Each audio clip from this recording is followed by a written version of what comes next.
social. A partir de este momento, los invitamos a formar parte de esta mesa donde se componen y descomponen los problemas del país. RCR presenta Buen Provecho.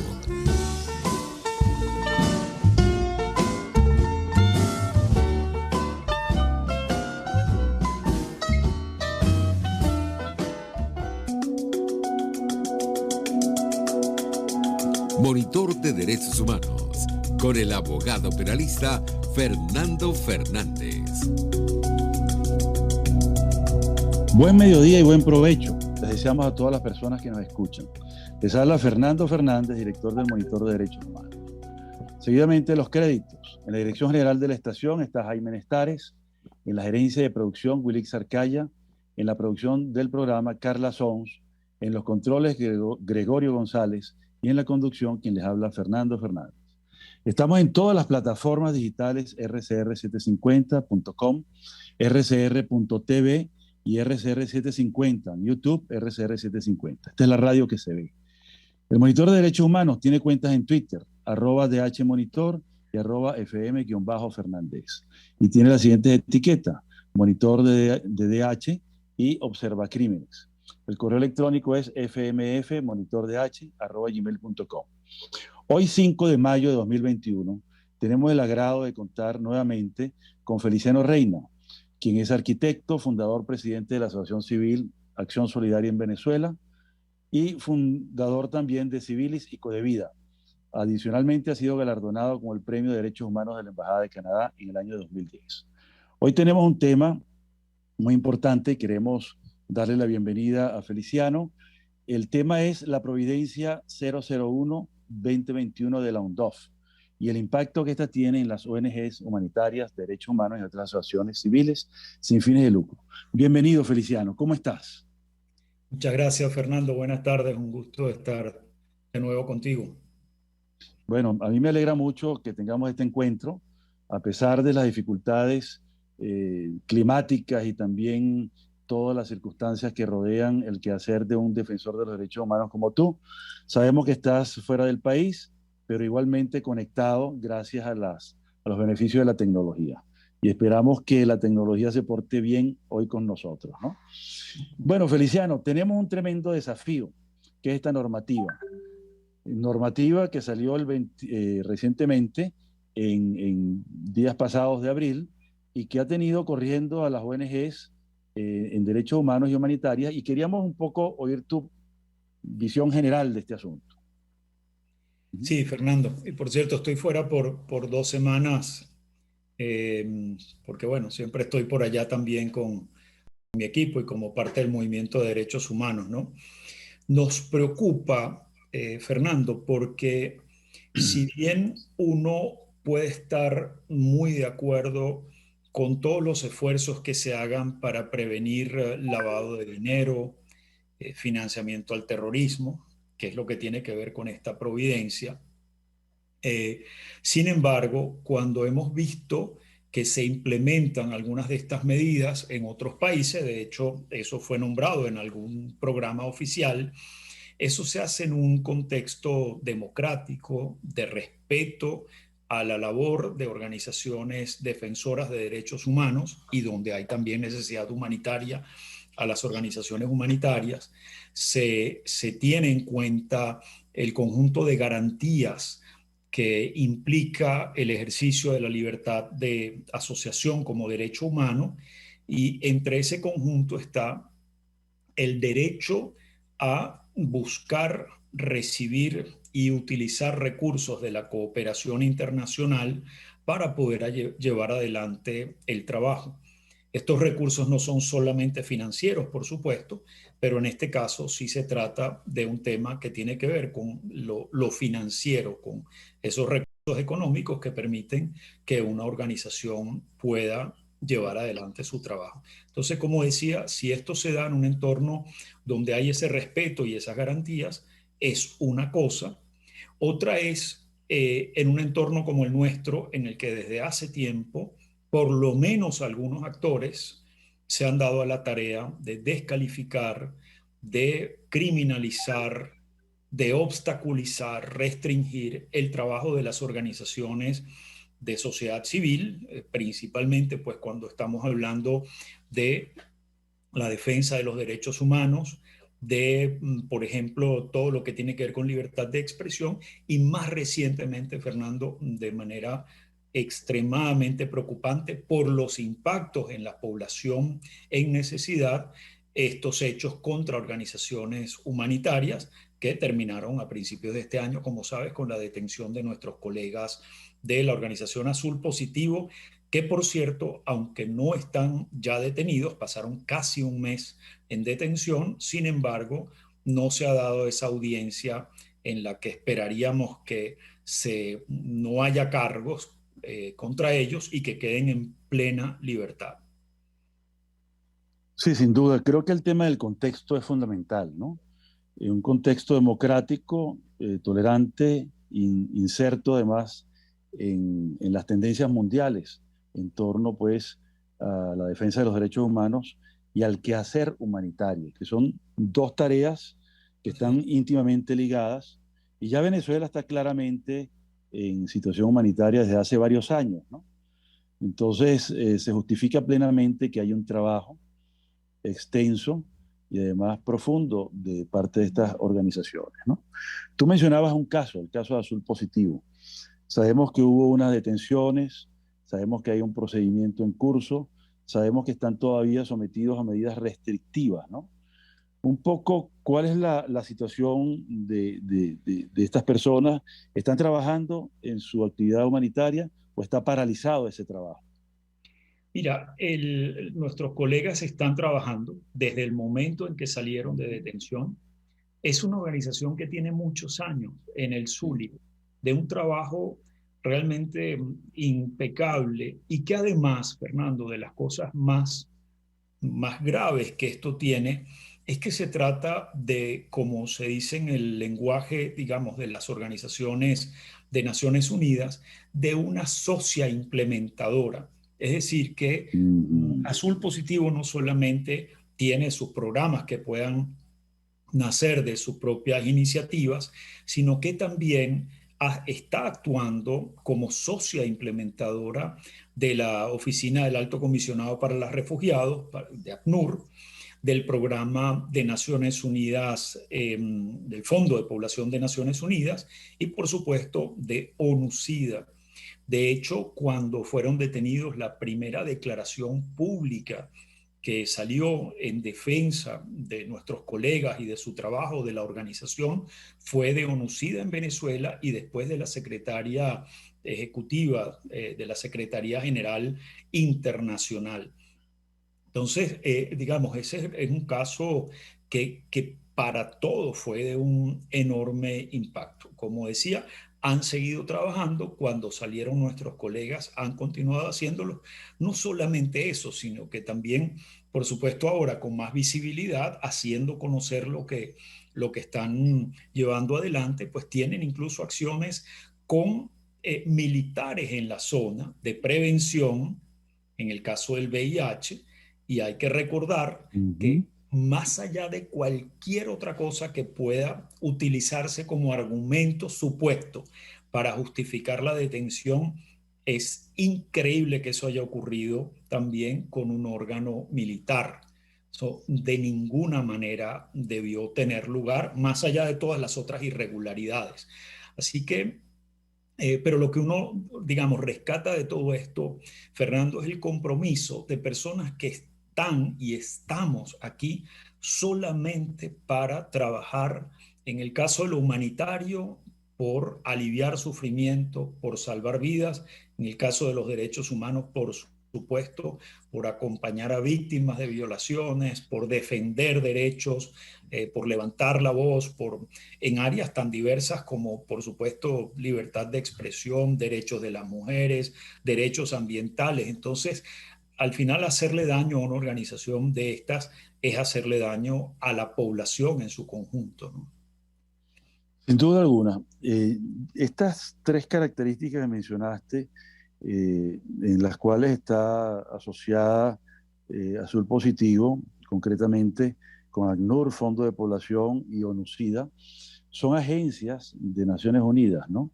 Y yo recuerdo que cuando prende el tema de las ONGs humanitarias, fue en el año 2001-2002, con el tema del derribamiento de las Torres Gemelas de Nueva York, porque hubo unas ONGs islámicas que, disfrazadas y abusando de la característica de estas instituciones, financiaron todo ese ataque. Entonces se prendieron las alarmas a nivel mundial, se implementaron unas normativas para separar las actividades de la gran mayoría de las ONGs humanitarias de aquellas que minoritariamente y de forma muy específica podían desviar sus funciones, ¿no? Entonces, confundir a Naciones Unidas como una organización terrorista asociada a la tarea que estaba desplegando Azul Positivo es un disparate, ¿no? Es una opinión personal que estoy dando, pero no sé si tú compartes esto o tienes algún comentario sobre eso, ¿no? Mira, es un disparate además tan grande, Fernando. Aquí todo lo que se fue haciendo ya desde la perspectiva humanitaria comenzó en 2016 por parte de organizaciones nacionales. Eso es importante siempre recordarlo, que desde ese enfoque ya organizaciones que estamos en el terreno en Venezuela veíamos el grave daño humanitario que se estaba viviendo. Entramos en ese contexto de la llamada emergencia humanitaria compleja que afecta a una cantidad de órdenes de la vida y de nuestra incidencia, incluso de haber llamado la atención del secretario general de entonces, Ban Ki-moon, sobre la urgencia de que él declarara que Venezuela estaba en una situación de necesidad humanitaria. Él lo llamó una crisis humanitaria.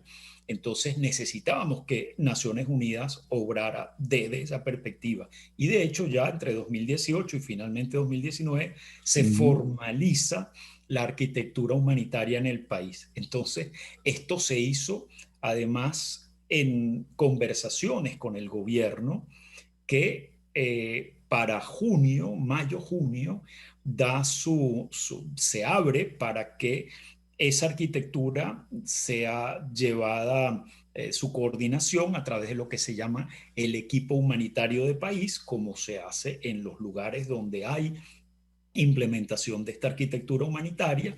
Y eso de nuevo es perfectamente conocido por el gobierno, autorizado, y de hecho ese año empieza a prepararse, Fernando, lo que se conoce como el Plan de Respuesta Humanitaria de País. Y ese plan de respuesta humanitaria no es autónomo en el sentido de que, digamos, hay un aspecto que sí, que se compone por parte de las agencias, pero como eso va a implicar entrada de recursos y una cantidad de proyectos que se implementan, esto tiene sin duda el pleno conocimiento y autorización para llevarlo adelante del gobierno. Bueno, justamente Azul Positivo es uno de esos aliados en la implementación y es absurdo realmente pensar que ahí podía haber algo que no estuviera llevándose adelante con absoluta transparencia y legitimidad.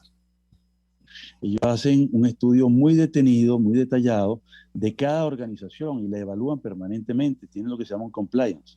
Tan es así que la lista más importante sobre terrorismo que se hace en el mundo la hace la propia Naciones Unidas. De tal manera que tienen ahí una enorme capacidad para detectar cualquier peligro, cualquier riesgo, cualquier amenaza, y en este caso está totalmente descartado. Porque además la ayuda humanitaria que se da a la población beneficiaria son pequeñas cantidades monetarias, ¿no? Para que ellos puedan adquirir lo más básico, comida. ¿Es así? Ese es uno de los componentes, Fernando, y es a partir del cual se llevó esta situación de nuevo que nunca debió ocurrir con nuestros colegas de Azul Positivo. Hay un componente cuando se implementan programas humanitarios en cualquier lugar del mundo donde hagan falta, que es el de la transferencia de efectivo. Eso no es que alguien llega, y además de hecho en algún momento parece que en una reunión con alguien de gobierno pensaron que era así, que tú llevas una paca de dinero y la repartes. De ninguna manera. Un maletín, un maletín. Eso es absurdo. Es completamente absurdo. Lo que se hace es que se crean, por ejemplo, unas tarjetas tipo estas de débito, y entonces con algunos comercios locales, allí con ellos se trabaja para que en la medida en que las personas de la comunidad que son, digamos, identificadas de acuerdo a protocolos por su necesidad, por su composición familiar, por situaciones vamos a decir, de inseguridad alimentaria, temas de salud, edad. Entonces, bueno, van a esos negocios y de ahí compran aquellas cosas que les hacen falta. Lo bueno que tienen estos programas, y por eso son tan importantes, uno es que van transfiriendo a las personas autonomía. Es decir, si yo estoy en una situación de necesidad, de imposibilidad, qué bueno que yo vaya a escoger lo que hace falta, no en cualquier lado y no cualquier cosa. Entonces voy a un negocio de comida, es decir, yo no puedo utilizar esto para un negocio de licores. Y ese negocio de comida que está en la comunidad también se beneficia. Tú vas dinamizando las cosas en la comunidad. Esa gente que no podía comprar y tú tenías al del abasto que también se estaba complicando porque no vendía, empieza todo aquello a generar una situación de un mayor bienestar en la comunidad. Así que interrumpirlos es muy grave. Y conocidos por Cancillería, por el área de cooperación internacional, Fernando, había 38 programas funcionando. Esos son los programas que se paralizaron.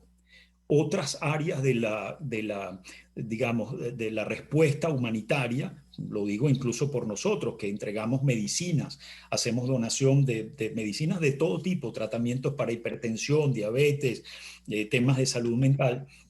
Esos no se han paralizado, pero esa transferencia por las tarjetas, esa sí está paralizada. Entiendo que para este momento puede haber, si acaso, 6 que comenzaron de nuevo a operar, pero la verdad es que en esa cuestión de suspicacia y de pensar que podían ser mal utilizados los recursos, se paralizó la gran mayoría.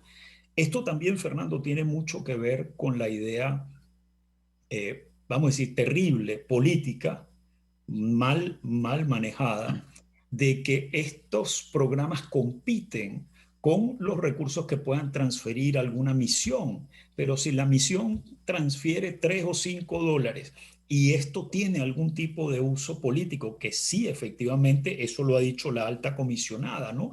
Incluso con el tema de las CLAP, mientras que la transferencia por programas humanitarios pudiera estar en 30, 40, 50 dólares. Entonces, claro, hay ciertamente allí una situación que vamos a decir que ha sido incluso denunciada por algunos de estos agentes que puedan estar en alguna comunidad y que sienten que, bueno, esto les quita algún control sobre las personas que van haciéndose, como decía, más autónomas. Así que te digo, es terrible porque es ver cómo unos programas que solo tienen como propósito beneficiar a personas que están en situación de mucha necesidad, se van convirtiendo en más bien programas que hay que sacar del camino porque están interfiriendo con un propósito más bien de tipo de control comunitario por la vía política. Muy bien, Feliciano, yo creo que está clarísima la idea y bueno, vamos a tener que ir a unos anuncios institucionales ahorita, pero al volver vamos a hablar un poco del concierto de instituciones que tienen que ver con este asunto del financiamiento del terrorismo y concretamente las recomendaciones del GAFI que tienen que ver con esto. Entonces vamos al corte y ya regresamos. Muchas gracias. Los grandes temas se debaten en la mesa. Buen provecho por RCR 750, la radio que se ve. Y síganos en Twitter en @RCR750. Sintonícenos a través de Periscope, @RCR750, la radio que se ve. En Arnamar contamos con una muy extensa gama de productos cosméticos de primerísima calidad para el cuidado personal de toda la familia. En Arnamar nos sentimos orgullosos de ofrecer tratamientos especiales para el cabello y para la piel tanto de adultos como de niños, bajo las más estrictas normas internacionales. Y en Arnamar siempre estamos innovando para satisfacer las exigencias de la calidad de vida de hoy. Arnamar Cosméticos, toda una vida dedicada al cuidado personal de la familia venezolana. Desde los sectores populares del país se escucha una clara señal. Es el radar de los barrios. Evelyn Martínez y la red de ciudadanos le invitan a identificar amenazas, ubicar soluciones y hacer seguimiento eficiente a las problemáticas de cada sector. Un espacio contra la polarización donde se construye de abajo hacia arriba y de adentro hacia afuera. El radar de los barrios, de lunes a viernes, a partir de las 10 de la mañana, solo por RCR 750 AM.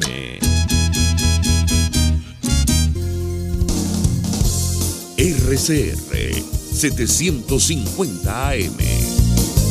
Porque lo bueno une.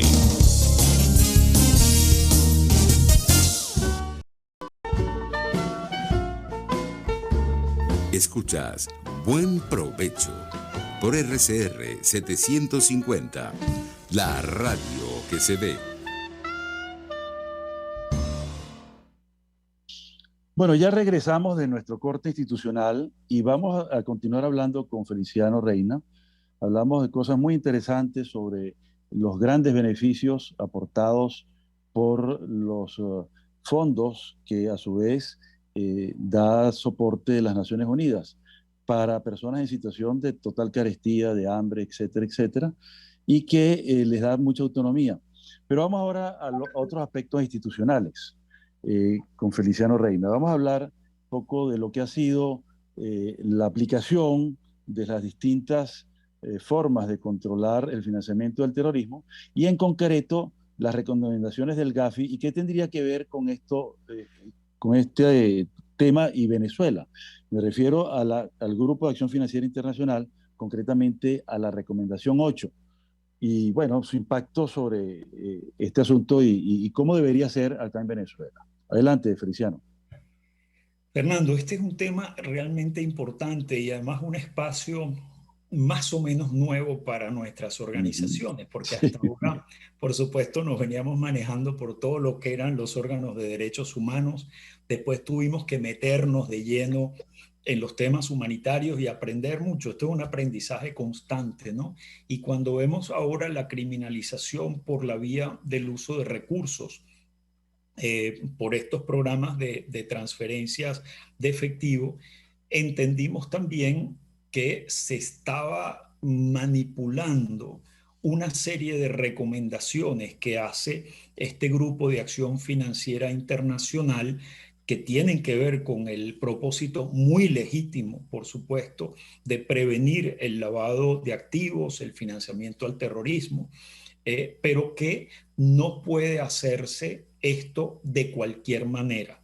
Esto tiene que hacerse siempre con pleno respeto a todas las obligaciones que tienen los países en materia de derechos humanos, Fernando. Entonces, claro, cuando en algún momento dado mencionan ya que esto está ocurriendo en seguimiento de las recomendaciones del Gafi, para uno fue inmediatamente, por supuesto, un motivo de alarma y empezar a ver qué significan esas recomendaciones y, como tú bien decías, por personas que desde sociedad civil han venido asesorando al Gafi en la protección del trabajo legítimo también de las organizaciones humanitarias, las sin fines de lucro, benéficas, defensoras de derechos humanos. Entonces, bueno, llegaron a estas digamos, maneras en las que se trabaje legítimamente para prevenir el lavado y el financiamiento del terrorismo, pero, de nuevo, no de cualquier manera. Hay una comunicación, Fernando, que mandan el relator sobre libertad de asociación, la relatora para defensores y defensoras de derechos humanos y el relator sobre los derechos humanos en el contexto de la lucha contra el terrorismo, mandan a la secretaría, al presidente del Gafi, una solicitud pues, de información por un caso de Serbia en el que el gobierno serbio estaba afectando a cerca de 50 organizaciones.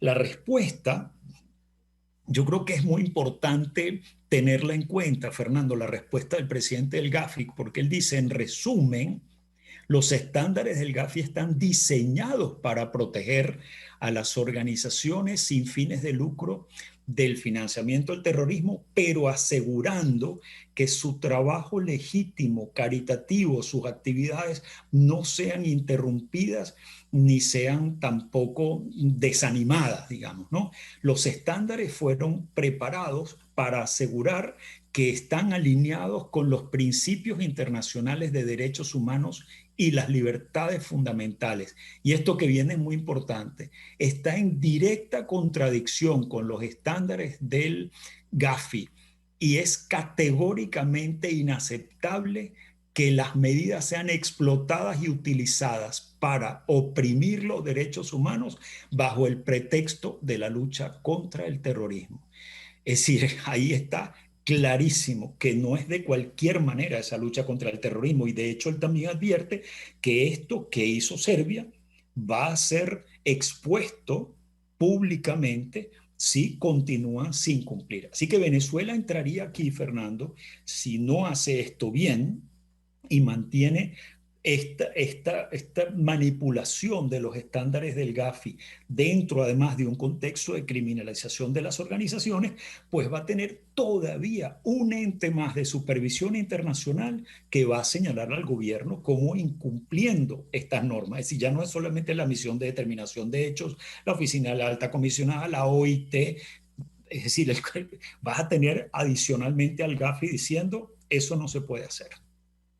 Sí, yo leí la carta de respuesta del presidente del Gafi, donde incluso califica a Serbia como, y la actividad contra esas 50 ONGs como una actividad carente de ética y fuera de los estándares internacionales en la materia, ¿no?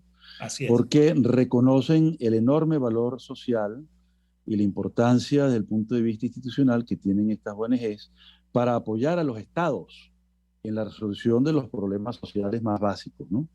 Entonces, eso sí lo vemos con ocasión de lo que es la recomendación 8, donde hacen esa advertencia de la importancia de las ONGs y en concordancia también con un papel de trabajo muy largo, de 70 páginas, que se llama Las mejores prácticas para combatir el abuso de las ONGs, organizaciones no sin fines de lucro, pues, ¿no? Y diciendo, bueno, pues que si bien ha habido abusos de algunas, eso no quiere decir que todas estén sujetas a una sospecha por parte del Estado. Entonces yo creo que ese marco general es bien importante para entender este asunto. Y bueno, yo creo que el dato interesante sobre la inspección es que pronto va a venir una misión del Gafi a Venezuela. Sí. Y eso ya está anunciado y esto va a ser un tema bien interesante y ojalá pueda haber un diálogo de las ONGs con el Gafi. No sé si está planteado algo de eso, si se baja algo de eso, que puedas informarnos. Sí, Fernando, hay una reunión justamente a partir de esa manipulación y de esos abusos que hubo vamos a decir, en la lucha contra el financiamiento al terrorismo y el lavado de activos. Esa tergiversación llevó a que se creara un grupo, una coalición de organizaciones de sociedad civil que empezaron a tener interlocución con el Gafi. Y a partir de allí entonces hicieron análisis de ese artículo 8 y cómo podía ser mejorado para que efectivamente más bien facilitara el trabajo de las organizaciones. De allí salieron algunas, digamos, prácticas actuales, por ejemplo, el hecho de que no pueden tomarse medidas que afecten a todo el sector que deben ser focalizadas en aquellas organizaciones, por ejemplo, en las que pueda efectivamente haber algún riesgo, que no es de cualquier manera como se actúa con ellas, sino que tendría que hacerse además algún tipo de interlocución para ver si efectivamente hay esa susceptibilidad, esa posibilidad de que sean mal utilizadas. Tienen que ser cualquier medida que se tome proporcionales, tienen que ser las propias de una sociedad democrática. Incluso uno vería en el caso de alguna sanción, Fernando, digamos, o que tú quieras prevenir esto, que nunca llegarían en un trabajo legítimo como el que ha afectado pues a nuestros colegas, que terminarían en una detención arbitraria, en un encarcelamiento con fuerza militar. Es decir, eso no jamás estaría acorde con estas normas, ¿no? Entonces, de esa coalición, Fernando nos ha invitado, estaríamos 2 personas. De hecho, mañana, martes, hablando con el secretariado del Gafi, con ese grupo del secretariado que tiene vínculos, que tiene interlocución con sociedad civil, y por supuesto estaríamos planteando nuestras preocupaciones sobre cómo esta providencia administrativa en Venezuela, vamos a decir, abusando de los mecanismos del Gafi, entonces puede estar afectando claramente el trabajo de las organizaciones de sociedad civil venezolanas, las sin fines de lucro, en este contexto nuevamente de criminalización. No es en cualquier contexto, es en el nuestro. Y esto no es una historia reciente, esto tiene tiempo, tiene una serie de prácticas documentadas de afectación a las organizaciones, de descalificación, de nuevo criminalización, y bueno, el hecho tan grave de la detención de nuestros colegas de Azul Positivo, ¿no? Hemos hablado de las ONGs humanitarias de derechos humanos, pero cuando se habla de fundaciones y organizaciones sin fines de lucro, el universo es enorme. Sí. Estamos hablando de ONGs de acción social, ONGs educativas, inclusive hasta clubes, gremios profesionales, que son organizaciones sin fines de lucro, ¿no? Fundaciones empresariales, bancarias, todo ese mundo estaría afectado, Fernando.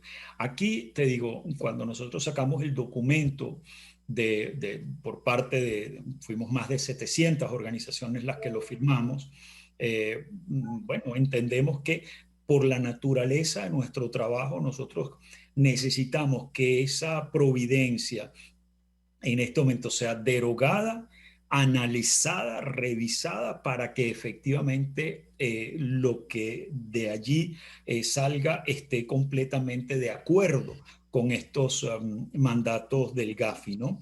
Pero uno pues entendería que hay de repente organizaciones como esta, una fundación empresarial o bancaria, que los recursos son casi que internos, digan, bueno, mira, antes de que vayamos a estar sometidos a alguna sanción, mandamos nuestro registro. Sin embargo, te digo, sí es muy preocupante, de nuevo además, que esto lleve a unas listas de personas beneficiarias, de usuarios. En el caso, por ejemplo, nuestro, de la misma Acción Solidaria, en nuestro trabajo de donaciones de medicina, Fernando, nosotros estamos llegando a entre 55.000 y 60.000 tratamientos al mes distribuidos.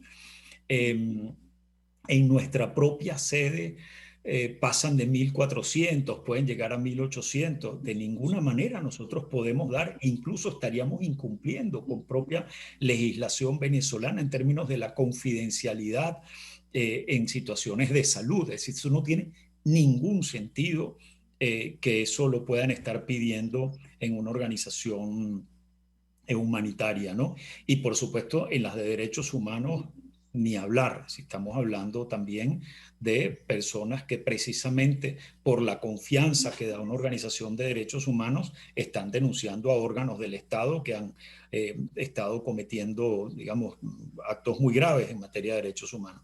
Así que, digamos, por esta naturaleza de nuestras organizaciones estamos muy claras y muy convencidas de que aquí el camino es por ahora, pues, ¿no? Que esta providencia sea derogada, por eso la rechazamos, y ese legítimo combate al lavado y al financiamiento al terrorismo sea manejado como debe ser, otra vez de acuerdo con los estándares internacionales del Gafi y en pleno respeto a las obligaciones de Venezuela respecto del derecho internacional de los derechos humanos. No puede ser de otra forma. Muy bien, Feliciano, vamos a un nuevo corte. Vamos a dar en el aire otro tema. ¿Qué hacer? ¿Qué deben hacer las ONGs? Y sobre todo, ¿qué pueden esperar de parte del Estado en los próximos movimientos? Vamos a cortes institucionales. Muchas gracias. Análisis, opinión, entretenimiento y mucho más. Escuchas Buen Provecho por RCR 750, la radio que se ve. Puedes seguirnos en nuestras redes sociales. En Twitter, @RCR750, la radio que se ve. En Global Therapy seguimos comprometidos con tu rehabilitación física, te ayudamos a recuperarte de tu posoperatorio y en el alivio del dolor. Búscanos en el Centro Comercial Multiplaza Paraíso Nivel Empresarial 2 a través de Twitter e Instagram o llámanos al 0412-256-1104. Y no olvides lavarte las manos con agua y jabón y cumplir con el distanciamiento social. Global Therapy y despídete del dolor. Un espacio que analiza y debate la coyuntura política, económica y social de nuestro país. Acompañe cada mañana a la periodista María Alejandra Trujillo en Palabras más, palabras más, palabras menos. Palabras más, palabras menos. Informes, entrevistas, análisis y discusiones sobre los temas de actualidad.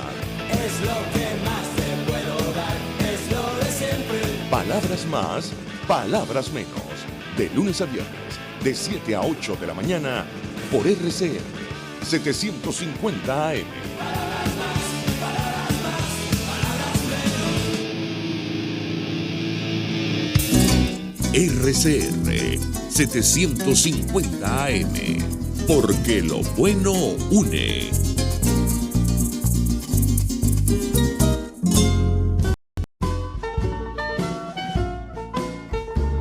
Usted escucha Buen Provecho por RCR 750, la radio que se ve.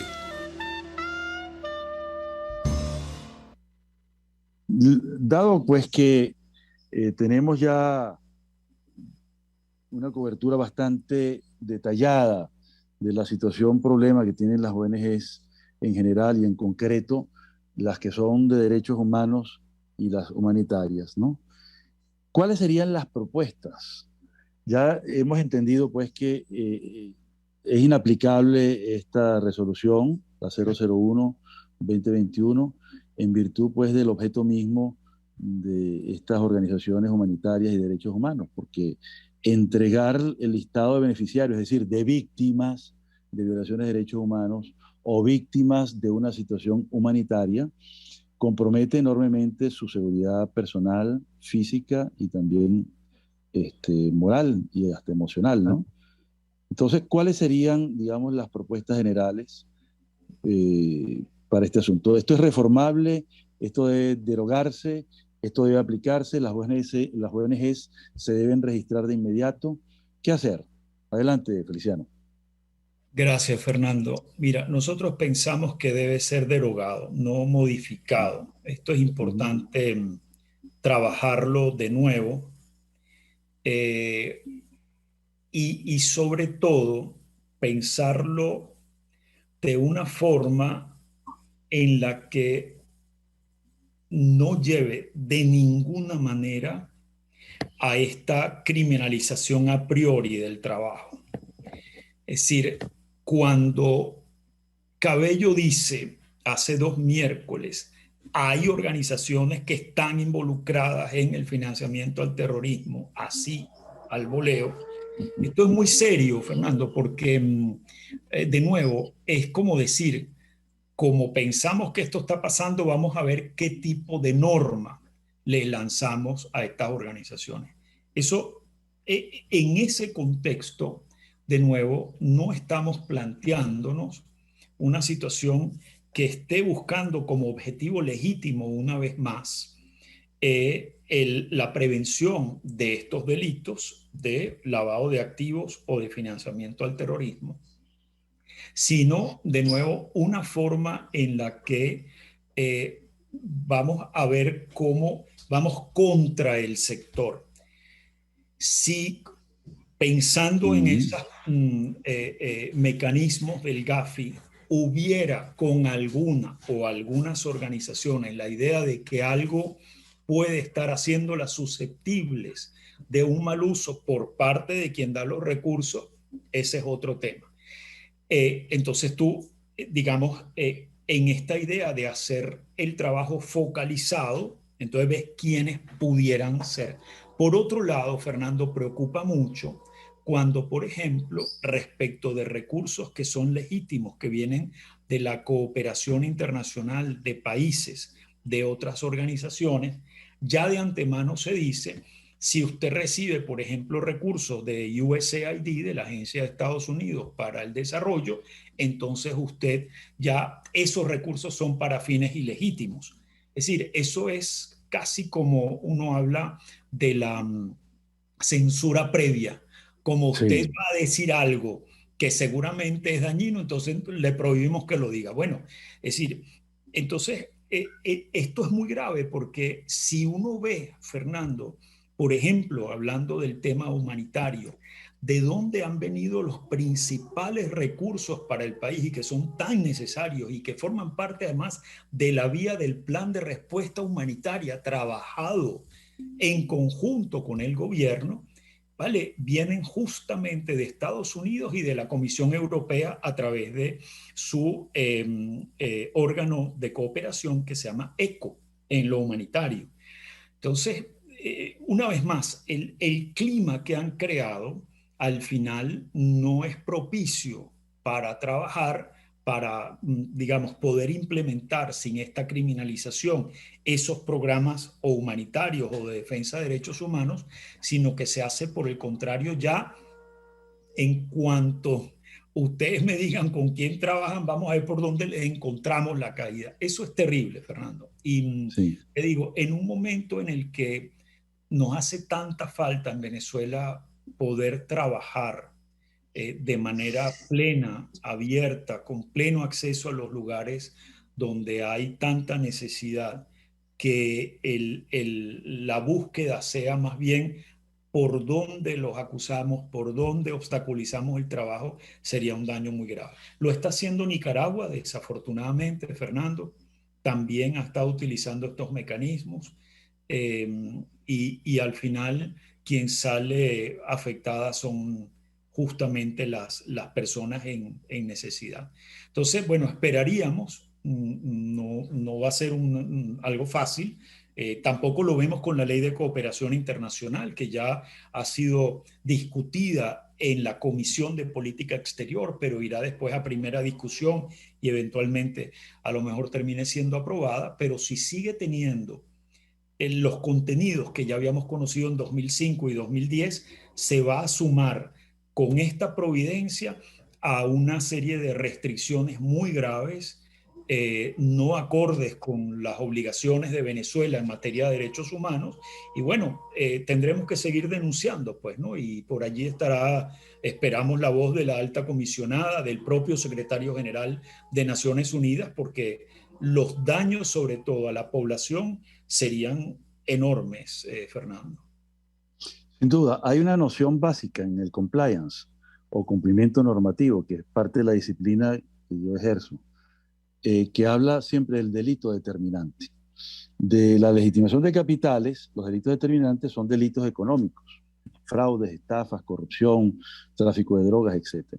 Y el delito determinante del financiamiento del terrorismo son las conductas terroristas, que consisten en poner bombas, estrellar aviones contra objetivos gubernamentales o sociales o lo que fuere, y una cantidad de acciones en las cuales ninguna de las ONGs que yo conozco puede estar involucrada, ni por su objeto social, ni inclusive porque haya tenido algún antecedente.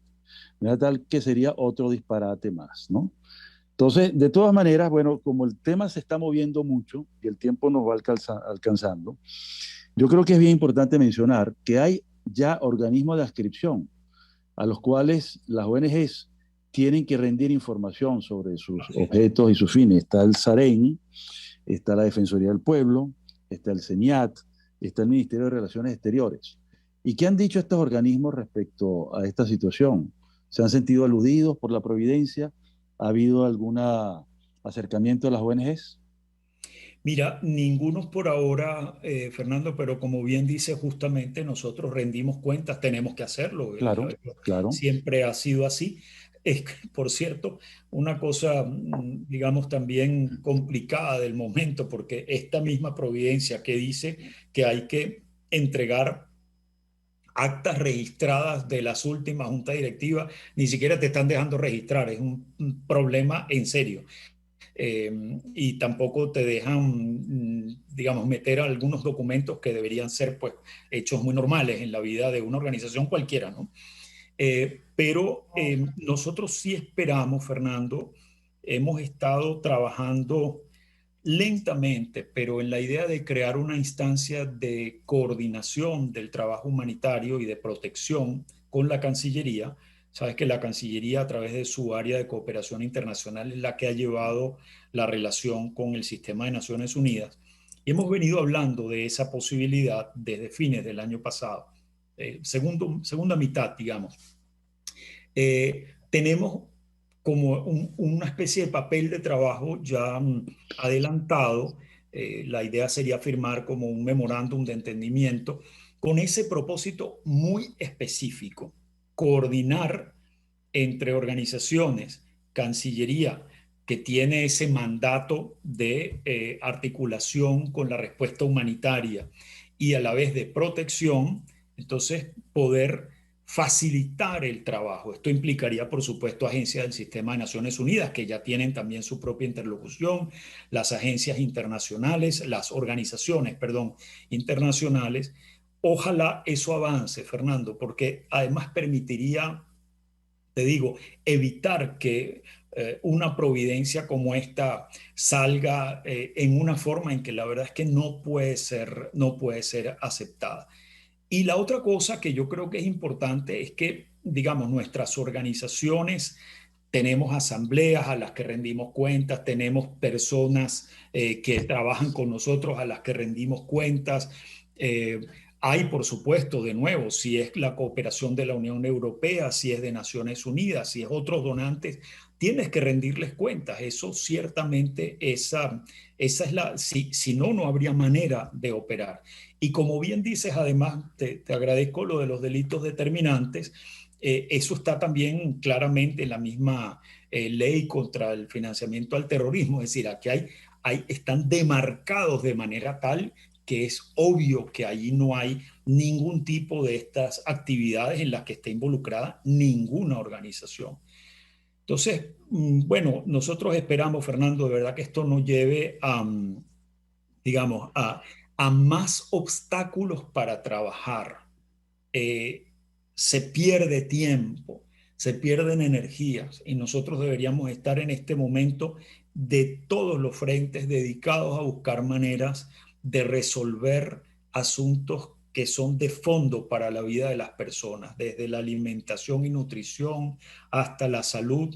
Imagínate, imaginen el tema del coronavirus, la educación. Nos han escrito personas que están en ese terreno cómo hacer para que los niños y adolescentes regresen a sus clases, las personas forzadas a migrar, las poblaciones indígenas con dificultad de acceder a ellas por problemas de transporte, de combustible. Es decir, los temas son muy, muy de fondo en la vida de las personas para que esa vida sea digna, para encontrarnos con algunos sectores que la verdad es que quieren poner obstáculos a que ese trabajo pueda ser realizado, ¿no?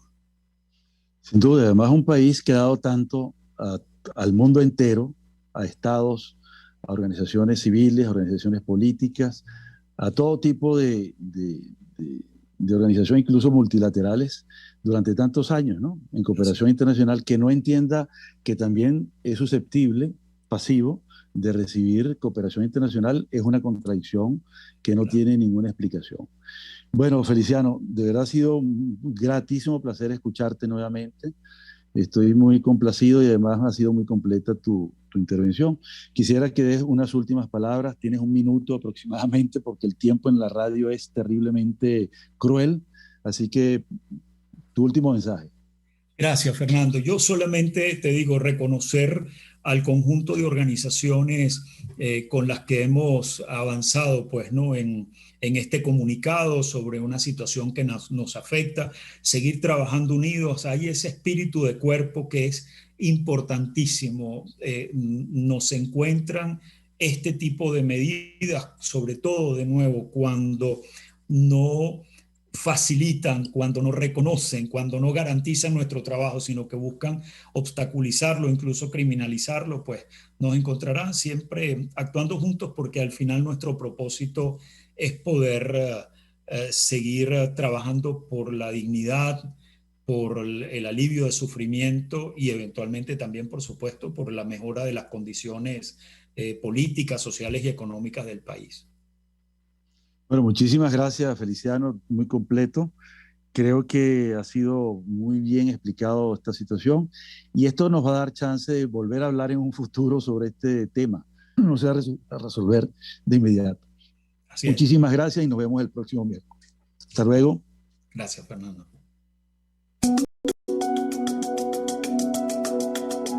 Monitor de Derechos Humanos, con el abogado penalista Fernando Fernández.